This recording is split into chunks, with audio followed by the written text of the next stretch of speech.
జై శ్రీరామ్ అందరికీ నమస్కారం. వెల్కమ్ టు న్యూస్ అఖండ. నేను మీ కస్తూరి శ్రీధర్. మిత్రులారా, మన దేశ రక్షణ రంగానికి సంబంధించినటువంటి ఒక కీలకమైన అప్డేట్ అయితే తీసుకువచ్చిన. మీకు అందరికీ తెలిసిందే, మన దేశం చుట్టూరా కూడా మనకన్నీ కూడా శత్రు దేశాలే ఉన్నాయి. అవి ఏందయ్యా అంటే, ఒకటి చైనా, రెండోది వచ్చేసి పాకిస్తాను, మూడోది వచ్చేసి బంగ్లాదేశ్. మొన్నటిదాకా మనకు రెండు శత్రు దేశాలే ఉంటా ఉన్నాయి. కానీ మారిన పరిస్థితులను బట్టి బంగ్లాదేశ్ ఇప్పుడు మన శత్రు దేశాల లిస్టులోకి చేరిపోయింది. అంటే ఎవరైతే తరిమినారో, ఏ పాకిస్తాన్ వాళ్ళైతే ఈ బంగ్లాదేశ్ వాళ్ళ ప్రాణాలు తీసినారో, వీళ్ళని రాచి రంపాన పెట్టారో, వీళ్ళు పోయి మళ్ళా పాకిస్తాన్తో దోస్తీ చేసి భారతదేశాన్ని ఒక శత్రు దేశం లాగా చూస్తున్నారు. అంటే మొత్తంగా ఇప్పుడు మనకు 3 శత్రు దేశాలు ఉన్నాయన్నమాట. ఈ 3 శత్రు దేశాలు కూడా మన భూభాగాన్ని ఆనుకొని ఉన్నాయి. మనకు పశ్చిమాన పాకిస్తాను, ఉత్తరాన చైనా, తూర్పున బంగ్లాదేశ్ మన దేశానికి ఆనుకొని ఉన్నాయి. ఈ దేశాలతో మనకున్నటువంటి నైసర్గిక స్వరూపాలను బట్టి మనకు కొన్ని రకాల ఆయుధాలు అయితే అత్యవసరం అవుతాయన్నమాట. అవి వచ్చేసి షార్ట్ రేంజ్ మిసైల్స్, యుద్ధ ట్యాంకులు, anti tank missiles, artillery guns. మనకు చైనా, పాకిస్తాన్, బంగ్లాదేశ్లతో ఉన్నటువంటి ఈ నైసర్గిక స్వరూపాల దృష్ట్యా మనకు ఈ ఆయుధాలు అత్యవసరం అన్నమాట. ఇక ఈ 4 రకాల ఆయుధాలలో యుద్ధ ట్యాంకులు మరింత కీలకమైనటి.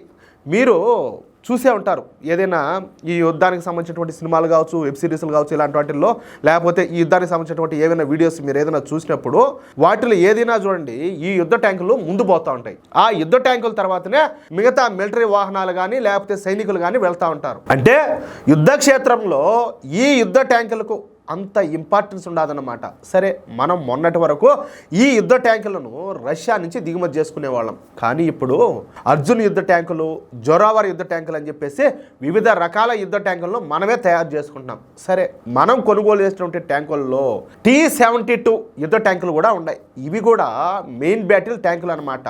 అర్థమవుతుందా? ఈ T-72 యుద్ధ ట్యాంకులను మనం రష్యా వద్ద నుంచే దిగుమతి చేసుకుంటున్నాం.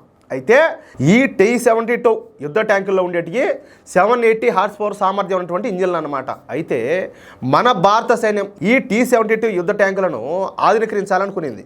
మన వద్ద ఈ T-72 యుద్ధ ట్యాంకులు 1000కి పైగా ఉన్నాయి. సరే, మరి ఈ యుద్ధ ట్యాంకులను ఆధునీకరించాలంటే ముందు వాటి ఇంజన్లను శక్తివంతంగా ఉండాలన్నమాట. బలమైన ఇంజన్లు ఉంటేనే యుద్ధ ట్యాంకులు వేగంగా ముందు గదలగలుగుతాయి, అలాగే శత్రువులపైన వేగంగా దాడులు చేయగలుగుతాయి. దీంతో ఈ T-72 యుద్ధ ట్యాంకుల ఇంజిన్లను ఆధునీకరించాలని చెప్పేసి మన భారత ప్రభుత్వం అయితే భావిస్తుంది. ఇందుకోసం ప్రస్తుతం T-72 యుద్ధ ట్యాంకుల్లో ఉపయోగించేటటువంటి ఈ 780 హార్స్ పవర్ ఇంజిన్లకు బదులుగా ఈ యుద్ధ ట్యాంకులను 1000 హార్స్ పవర్ సామర్థ్యం కలిగినటువంటి ఇంజిన్లతో ఆధునీకరించాలని చెప్పేసి భారత ప్రభుత్వం అయితే ఒక నిర్ణయానికి వచ్చింది. అయితే మన దగ్గర ఈ ఇంజిన్ టెక్నాలజీ అయితే లేదు. మనం ఇక్కడ నిజాలైతే ఖచ్చితంగా మాట్లాడుకోవాలి. మన యుద్ధ ట్యాంకులను తయారు చేయగలుగుతున్నాం, కానీ వాటిలో ఉపయోగించేటటువంటి ఇంజిన్లను మాత్రం మనం తయారు చేయడంలే. వీటి కోసం జర్మనీ, అమెరికా, రష్యాల మీదనే మనం ఆధారపడుతున్నాం. అంటే మనం ఈ ఇంజిన్ టెక్నాలజీలో చాలా వీక్గా ఉన్నాం అన్నమాట. అందుకే ఈసారి మన భారతదేశం రష్యాతో బాక్సులు బద్దలయ్యేటటువంటి ఒక అగ్రిమెంట్ను చేసుకునింది. అదే TOT అగ్రిమెంట్, అంటే టెక్నాలజీ ట్రాన్స్ఫర్ అన్నమాట. ఈ ఒప్పందం విలువ ఏకంగా $248 మిలియన్. ఇక ఈ ఒప్పందం ద్వారా 1000 హార్స్ పవర్ సామర్థ్యం కలిగినటువంటి సూపర్ పవర్ ఇంజిన్ల టెక్నాలజీను రష్యా అయితే మనకు అందించనున్నది. ఈ 1000 హార్స్ పవర్ అంటే మామూలు మాటలు కాదు, ఇది అత్యున్నత స్థాయి అని చెప్పొచ్చు. ఇక ఈ 1000 హార్స్ పవర్ శక్తి కలిగినటువంటి ఈ ఇంజిన్లకు సంబంధించిన టెక్నాలజీ మొత్తాన్ని రష్యా మనకైతే అందించనున్నది. అంటే ఈ టెక్నాలజీ ద్వారా మనం అత్యంత శక్తివంతమైనటువంటి 1000 హార్స్ పవర్ ఇంజిన్లను ఇకపైన మనమే తయారు చేసుకోవచ్చు అనమాట.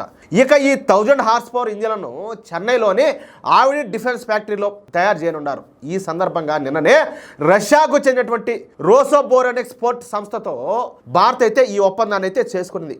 ఈ ఒప్పందం ద్వారా ఇకపైన మనం ఒక్క T-72 యుద్ధ ట్యాంకులను మాత్రమే కాకుండా అర్జున్ యుద్ధ ట్యాంకులను, జోరావర్ యుద్ధ ట్యాంకులకు కావాల్సినటువంటి సూపర్ పవర్ ఇంజిన్లను అభివృద్ధి చేయొచ్చు. అంటే ఇక పైన ఈ యుద్ధ ట్యాంకుల ఇంజిన్ల కోసం మరే దేశం పైన కూడా మనం ఆధారపడాల్సిన అవసరం లేదన్నమాట. చూడండి, భారతదేశం రక్షణ రంగంలో ఏ విధంగా వృద్ధి చెందుతుందో, ఏ విధంగా మన సైనిక సామర్థ్యాన్ని, మన రక్షణ రంగాన్ని ఏ స్థాయిలో బలోపేతం చేస్తున్నారో దీన్ని బట్టి మీరు అర్థం చేసుకోవచ్చు.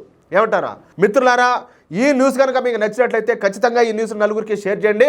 అలాగే తప్పనిసరిగా ఈ వీడియోకి సంబంధించి మీ యొక్క అమూల్యమైన అభిప్రాయాన్ని ఖచ్చితంగా కామెంట్ చేయండి. అలాగే ఇంతవరకు మీరు కనుక మన ఛానల్ సబ్స్క్రైబ్ చేసుకున్నట్టయితే ప్రతి ఒక్కరు కూడా మన ఛానల్ సబ్స్క్రైబ్ చేసుకోండి, సపోర్ట్ చేయండి ప్లీజ్. జై శ్రీరామ్.